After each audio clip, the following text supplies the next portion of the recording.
মৰমৰ ছাত্ৰ ছাত্ৰীসকল, ক্লাছ টিউটৰ ইউটিউব চেনেলে তোমালোকক সকলোকে স্বাগতম জনাইছোঁ।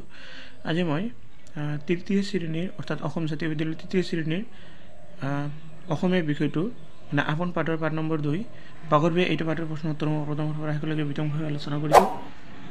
ভিডিঅ'টো ভাল লাগিলে লাইক কৰিবা, লগতে চেনেলটো ছাবস্ক্ৰাইব কৰি ৰাখিবা যাতে তোমালোকৰ বাকী বিষয়ৰ প্ৰশ্ন উত্তৰ এইটো চেনেলৰ জৰিয়তে পাব পাৰা।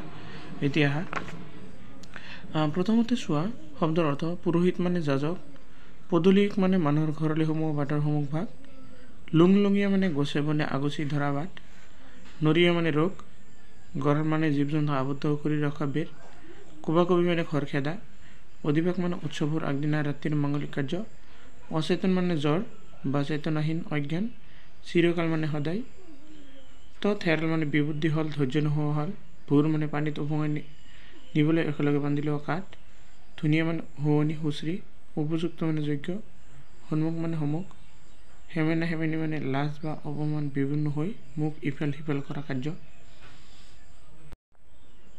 1 নম্বৰ প্ৰশ্নটো আছে, প্ৰথমে কোৱা তাৰপিছত লিখা। ক নম্বৰ, বাঘৰ বিয়া সাধুটোত পুৰোহিতজনে হাবিৰ লুংলুঙীয়া বাটেৰে কলৈ আহি আছিল? উত্তৰ, বাঘৰ বিয়া সাধুটোত পুৰোহিতজনে হাবিৰ লুংলুঙীয়া বাটেৰে ঘৰলৈ বুলি আহি আছিল। সাধাৰণতে বাঘটোত কিয় পুৰোহিতজনৰ ঘৰ ওলাইছিল গ'ল? উত্তৰ, পুৰোহিতজনে বাঘটোক বিয়া পাতি দিব বুলি ভাবি বাঘটো পুৰোহিতজনৰ ঘৰ ওলাইছিলগৈ।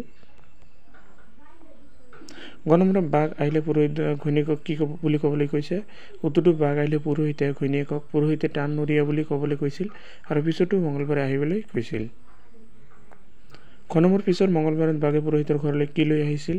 উত্তৰ, পিছৰ মঙলবাৰত বাঘে পুৰোহিতৰ ঘৰলৈ ফল মূল মিঠাই আদি লৈ আহিছিল। বাঘক বাঘক পুৰোহিতৰ গঁড়ালত কেনেকৈ বন্দী কৰিছিল? বন্দী কৰাৰ পাছত পুৰোহিতে তাক কি কৰিলে? উত্তৰ, বাঘে পুৰোহিতক তেওঁৰ বিয়া ঠিক কৰিলে নাই বুলি সোধাত পুৰোহিতে ক'লে, কাইলৈ তোৰ বিয়া পাতি দিম, এতিয়া হো গঁড়ালত সোমাই থাক, আজি তোৰ অধিবাস, তাতে নিয়ম কৰি কাইলৈ তোৰ বিয়া পাতিম। এইবুলি কোৱাৰ লগে লগে আনন্দ মনেৰে বাঘে নিজে গঁড়ালত সোমালগৈ। পুৰোহিতে লগে লগে গঁড়ালত দুৱাৰখন জপাই দিলে আৰু বাঘটো গঁড়ালত বন্দী কৰিলে। গঁড় ৰাইজৰ লগত লগ লাগি পুৰোহিতে কলৰ ভূৰ এখন সাজিলে, তাৰ পাছত গঁড়ালৰ সৈতে বাঘটোক নদীত উঠাই দিলে।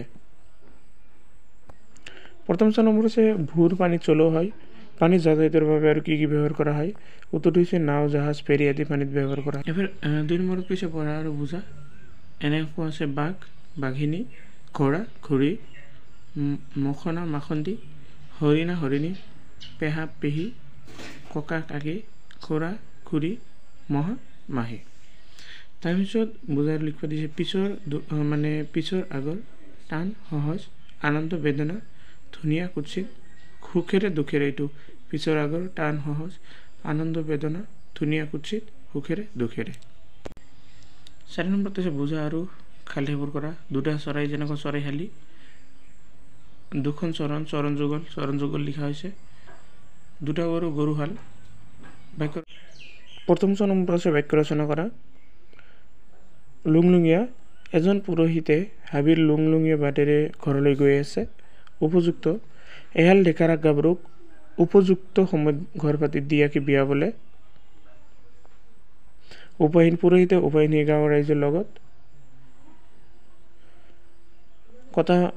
বাঘৰ কথাটো আলোচনা কৰিলে। আশীৰ্বাদ, পুৰোহিত গৰাকী বাঘ আৰু বাঘিনীক খুৱাই বৈ আশীৰ্বাদ দি বিদায় দিলে। তালিকা প্ৰস্তুত কৰা। হাবিত থকা জন্তু, ঘৰত পোহা জন্তু, বাঘ, ভালুক, সিংহ, হাতী, গড়, জিৰাফ, হৰিণা, শিয়াল, বান্দৰ এইকেইটা হাবিত থাকে। ঘৰত পোহা জন্তু গৰু, ছাগলী, কুকুৰ, মহ, ঘোঁৰা, উট, ভেড়া, গাহৰি, গাধ, মেকুৰী ইত্যাদি। পঢ়া আৰু বুজা লিখিব দিছে। বাঘ, বাঘে বাঘক বাঘৰ, গৰু, গৰুৱে গৰুক গৰুৰ, পুৰোহিত, পুৰোহিতে পুৰোহিতক পুৰোহিতৰ, ৰজা, ৰজায়ে ৰজাক ৰজাৰে। বাঘৰ বিয়া সাধুটো নকোৱা, এইটো তোমালোকে বেলেগে ক'ব কৈছে।